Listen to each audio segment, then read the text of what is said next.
Hi, I'm Cass and welcome to my May wrap-up. I managed to read 8 books this month and I'm so excited to talk you through all of them. I will also be doing some journaling as well as recapping some of the fun things that I did in May. So overall, it is just a wrap-up of the month of May for me, but without any further dawdling, we're going to go ahead and get in and start talking about some books that I read. I started doing TBR jars last month and it was so exciting because it had me reaching for books that otherwise I wouldn't have thought to reach of this month. And one of you actually asked me to share books that I put on my TBR from my TBR jar compared to the ones that I actually picked up. So I will be mentioning every single time it was a TBR jar pick, and then at the very end I'll mention the few that I didn't get to, whether or not I'll probably get to them the next month, or if they'll just have to wait their turn for a different month. One book that I did pull out of my TBR jar, and actually was the last book that I read of the month, is A Fate Inked in Blood by Daniel L. Jensen. And I hate to start things off on a negative note, however, this book was not good. You know those books that you would pick up that people hype up so much and you're reading it and you're like, did I get a different version of the book because I am not seeing what other people are seeing? That is exactly how I felt with A Fate Inked in Blood, which is really unfortunate because I read Bridge Kingdom by Daniel L. Jensen and I loved it. I thought it was so well done. But when I started reading this book, immediately I was like, am I reading from the same author? Because it does not feel like I am. Her writing felt a lot more juvenile and her characters a lot less fleshed out, which made it very difficult to root for anything that was happening between them. We meet Freya, who is married to a man she does not want to be married to, and she dreams of being a warrior instead of just a warrior's wife. Things kind of take a turn in the unexpected direction and Freya is thrust into becoming a warrior, however, more against her will than anything because she has magical powers that weren't supposed to be revealed, but unfortunately were in fact revealed. This leads to Bjorn becoming her bodyguard, and of course, a steamy romance then ensues. However, steamy romance is how the publishers and some reviewers would describe it as. I would describe it as a lukewarm romance at best, if you could even call it a romance.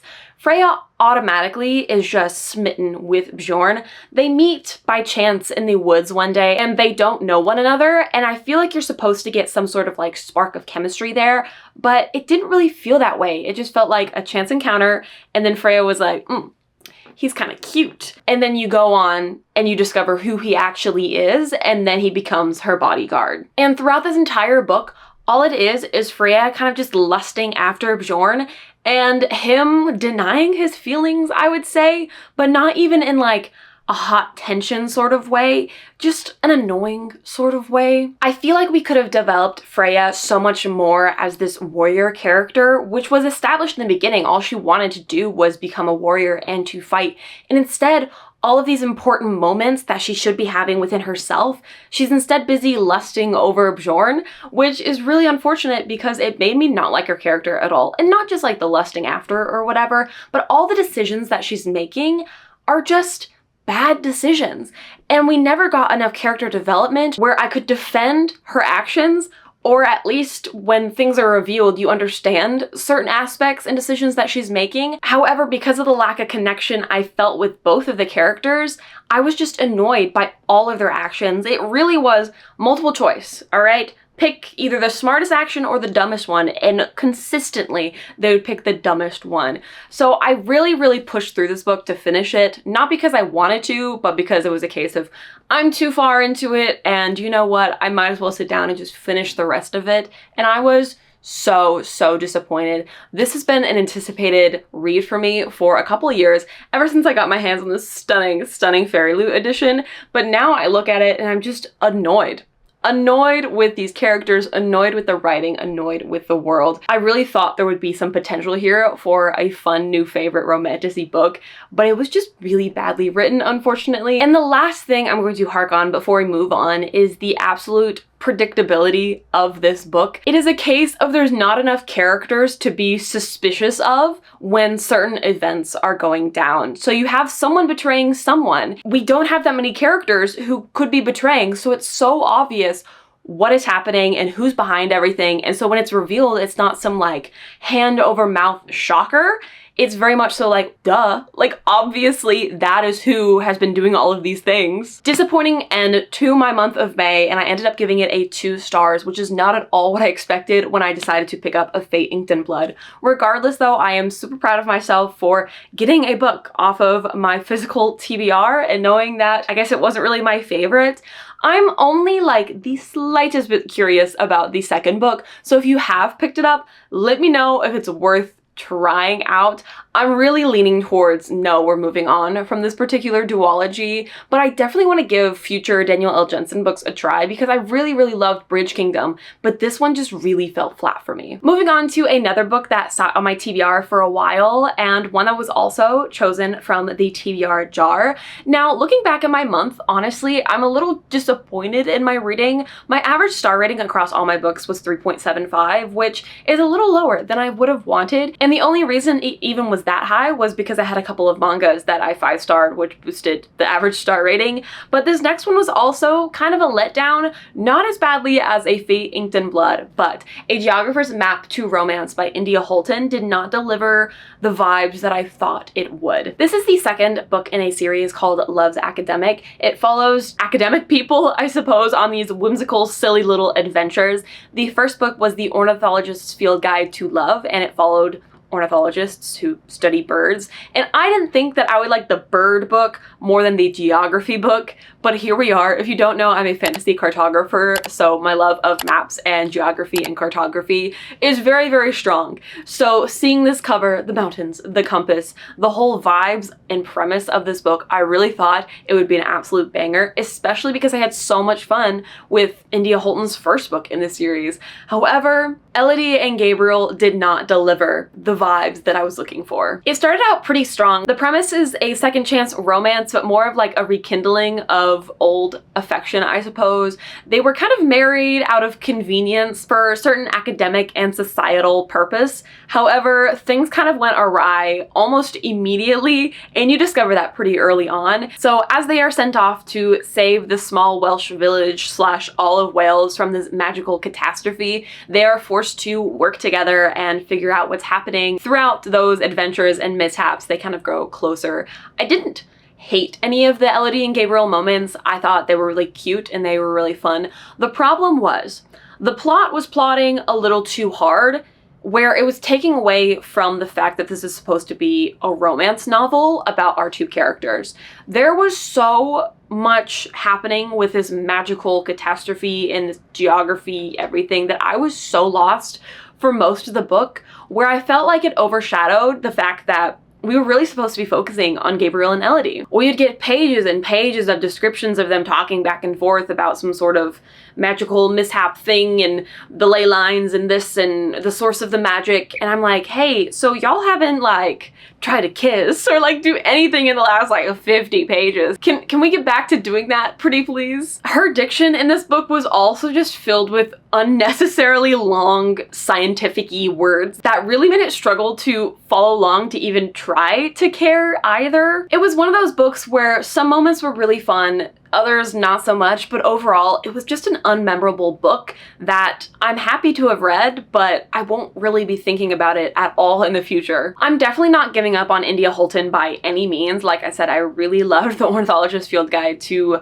Romance to Love. I keep getting all these titles confused because there's also a third book out called The Antiquarian's Object of Desire that I'm excited to pick up, but this one just kind of missed the mark for me. I will say the only like standout moment of this book is there was this magical quicksand that they fell into, and to get out of this magical quicksand, naturally the only way to escape is to do a waltz together, which I just thought was so silly and fun. And India Holton has a lot of that whimsy in her books, but there wasn't enough whimsy or romance to balance out the absolute boring ass plot that this book contained. I did end up giving this book just a solid 3 stars. Like I said, it was a very average, kind of unmemorable book, but regardless, I'm excited that it's off of my TBR and I picked it up, which honestly is the crowning achievement of this month. Maybe I didn't enjoy enjoy all of the books that I had picked up, but at least I knocked some books off of my physical TBR that have sat there for years. Switching gears to talk about a manga I had picked up, and I also started watching the anime, and that is Witch Hat Atelier.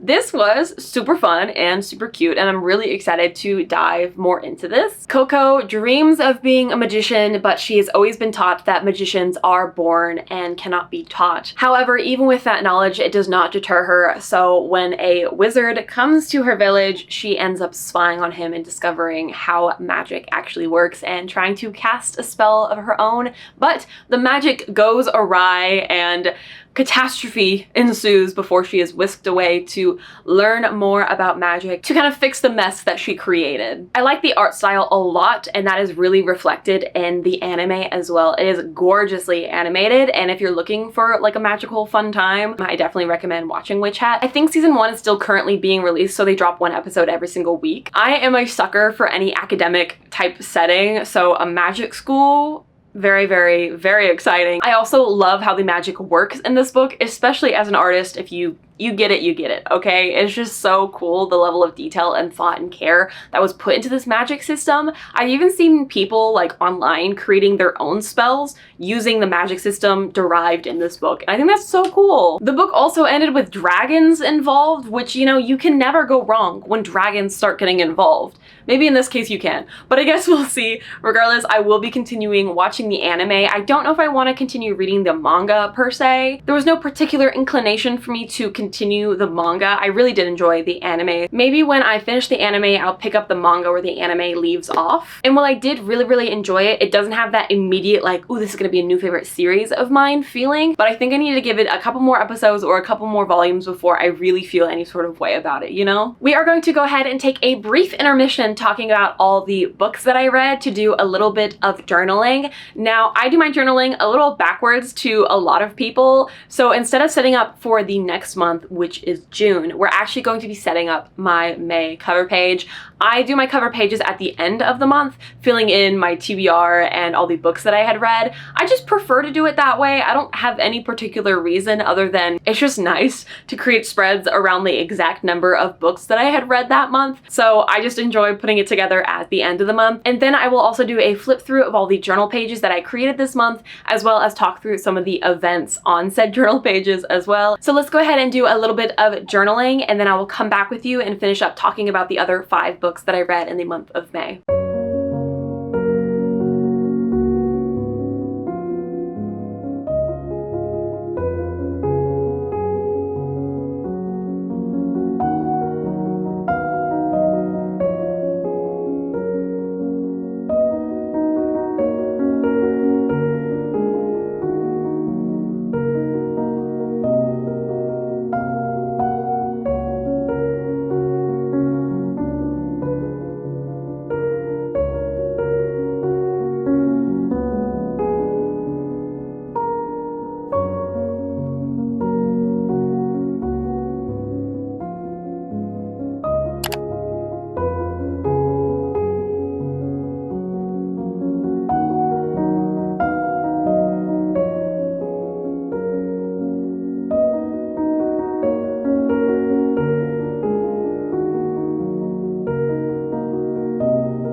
I didn't end up making any book-centric pages this month, but we do have some events I want to talk through, the first being my state meet gymnastics competition. The main highlights from this meet was the fact that it started at 8 in the morning, which was very, very rude, and the fact that I ended up getting a 9.9 on floor, which is my highest score of the season so far. And with one meet to go, I don't think I'm topping that. I also flew to Texas and went to the Scarborough Renaissance Festival, which is the 6th year in a row that I went. I ended up going with my brother, his friends, a couple of my friends, and my parents even showed up, and I hung out with them as well. It was a delightful day, and the highlight from that festival was actually dancing with my mom during one of the live band performances. I also got to celebrate Mother's Day as well by taking my mom to go see The Devil Wears Prada 2 and getting new tattoos as well. I finally got my compass tattoo, which as a fantasy cartographer was a must. The last contract of Isako is one that was out of my TBR jar, but if we're being honest, it was also one that was already on my radar. I was already planning to pick it up in May, and it was one off of my 2026 TBR, which is very great because I have not made a lot of progress on that TBR for us being halfway through the year. However, you know, it's not the end of the year, so there's still time to read more than like 3 books off of my 16-book 2026 TBR. That's later me's problem. Right now, let's talk about the last contract of Isako. I had really, really high expectations going into this book because it was a space opera with a samurai, and that crossover felt so awesome. It was the perfect blend, I felt, of sci-fi and fantasy coming together. And then it kind of felt like that premise and the thing that drew me into this book didn't really deliver how I expected. I still enjoyed it, do not get me wrong. I gave it a solid 4 stars, but Isako as a character, I just didn't connect with as much as I thought, and I feel like we didn't spend enough time exploring parts of her character that would have really made me care about her more. Halfway through this book, we switched POVs. I ended up being way more invested in, and I was so much more interested to see where their story went compared to Isako, who is literally our main character. Isako is this basically contract samurai, and she has had this exclusive contract with her client for years, but something tragic occurs in the very, very beginning of the book, and she's left in this sort of limbo situation where she's forced to take one last contract. This last contract she is tasked with has very serious political repercussions, and during her investigation of plotting how to achieve said contract, to keep it vague, she ends up embarking on a murder mystery halfway through, which I was not expecting. It wasn't bad by any means, but it definitely got a little predictable, I would say, especially how things played out in the second POV. By the time we snapped back to Isako's POV, I, 1, just wanted to be back with the other POV, but 2, the action and the big thing we've built up to just felt kind of flat. And then the ending, oh my gosh, guys, the ending. If you want to feel so unbelievably nihilistic about things, this is the book for you. I understand why Fonda Lee wrote the ending as she did. I do understand that completely. However, it was still so depressing to read about. Like I said, it's a very political book as well. A lot of the things happening are because of like the top players, you know, holding the puppet strings and controlling things and controlling the narrative, which felt a little too close to, you know, politics in the real world. Obviously, like fantasy, sci-fi, they all mirror the real world in some sort of way, especially when it comes to politics, but in our current state of the world, it just felt extra nihilistic. It did not exactly leave me in like a happy, cheery ending sort of way, even though a couple of characters, you know, they got sort of a happy ending, but sort of not. It did, however, hone into the fact that I do really love Fonda Lee as a writer. I tried Fonda Lee's Jade City and I didn't love the urban fantasy setting, but I felt like I could really enjoy her writing for something else. I found her writing really, really well done, and I understand why she's such a well-loved author, and I'll definitely be keeping an eye out on future Fonda Lee releases, but a solid 4 stars for this one. Nothing that absolutely blew me out of the water, but I enjoyed my time while I was in it for most of it. We have a few manga as well, volumes 18, 19, and 20 of Yona of the Dawn. I have been reading through this a lot slower than I thought I would. I said once I got all my library holds in, I would sit down and I would binge through the entire series. Like, I was gonna stop for nothing and I was gonna read like all 47 volumes, like no one can stop me. And then I managed to read 3 books after getting my library holds in. It's just been a busy time, okay? Which is fine. Honestly, I 4-starred 18 and 20, 5-starred 19.